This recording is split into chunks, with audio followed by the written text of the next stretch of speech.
for years and years, we've been doing recovery marches. And that is, we choose a part of the city of Sydney and march through, and it'd be all the people who are in recovery from drug and alcohol addiction. And they're in recovery. So for the first time, they see the sky, they smell the smell, they hear the birds. Life becomes really good, you know, really good. And we took a big gamble this year and we thought we'll have a recovery festival here at Ashfield and we'll invite all the groups. So we got Who's, my favourite people, Who's. We help ourselves. Now, they really do. They are people who are in addiction who come and they have to go through this hard 12-step program, but when they come out, they're so much better than when they went in. We got Rainbow Lodge. Now, I really like Rainbow Lodge. Rainbow Lodge takes people just out of jail and gives them a place and a group to help them so they develop a whole new way of living. We've got Mission Australia, we've got all the various groups, and we've got all the people who are in recovery, and we put them all together in one big festival over one big barbecue. And it's just so exciting to see all the people coming and hear the stories, and it's the same story over and over again. It's the story of realising that life is so much more than your addiction. What do you do? What service do you provide? Drug and alcohol rehab located in Rozelle, Lilyfield. As one woman said to me the other day, for the first time I see the sky. Another woman said, I never even knew there was a sky before I got into recovery.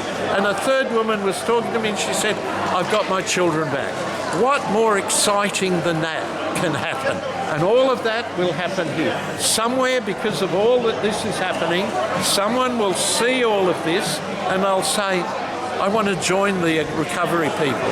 I want to be in recovery, and their life will change. That's the excitement of what's going on here today. And then they're guaranteed employment after the program is ended. But it's catered to whatever they want. So if they don't want to work full time, if they want to do three hours a week, that's totally fine as well. And it's in their field they're comfortable with, whether it's pickpacking, forklift driving.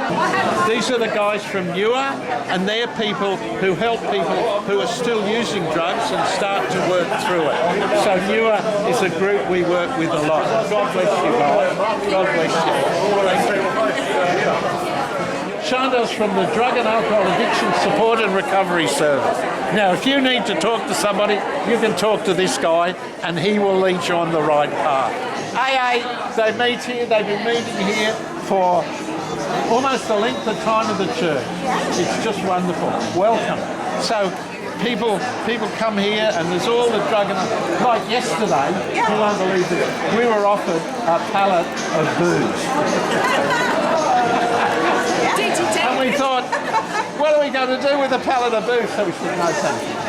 So somebody else can have that, because booze has led to so much drama, and AA knows all of that. And we've got people. There's a better way to live. These guys are from the Wayside Chapel, and you all know I started from there.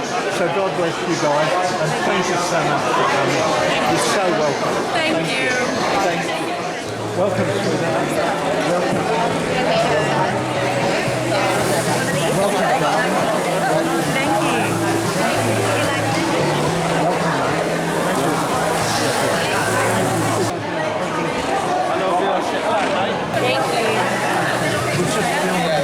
We come from Detour House, which is a rehab in Glebe. There's 7 of us ladies here today, and another lady that brought us here, Lauren. Yeah. So, how's the program going for you? I'm in my last month, so it's great. It's great. It's the best thing. Best.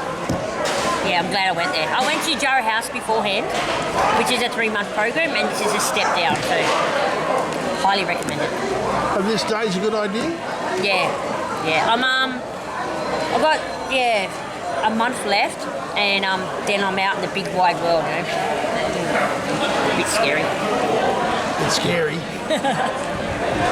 Yeah, it's all right, but it is what it is. Say. You reckon you're strong now? Yeah, I'm strong. I've got enough tools under my belt. Yeah, they teach us a lot. Yeah, I'm glad I did it. Yeah, I'm glad I done it. I've done it on my own accord too. I just had enough of the life I was living. So yeah, I done rehab. I'm not court ordered or anything like that. I'm on my own free will. So yeah, I'm learning a lot. I'm going to be Aboriginal drug and alcohol. I'm going to do the course and I'm going to become an Aboriginal case worker. So I'm going to do this field. Yeah. It's so exciting to be here because you get people who value being alive, who have been to the depths of despair and have lifted out of it. But I've been doing this for 50 years. Some of these stories I would have heard 50 years ago. Why hasn't society moved? Why have we been so paralysed? And like, we got to push things. We got to just push things. The big words in recovery movement today are trauma-informed practice, right? Trauma-informed practice. That means you understand the trauma that people have been through. But what about trauma recovery?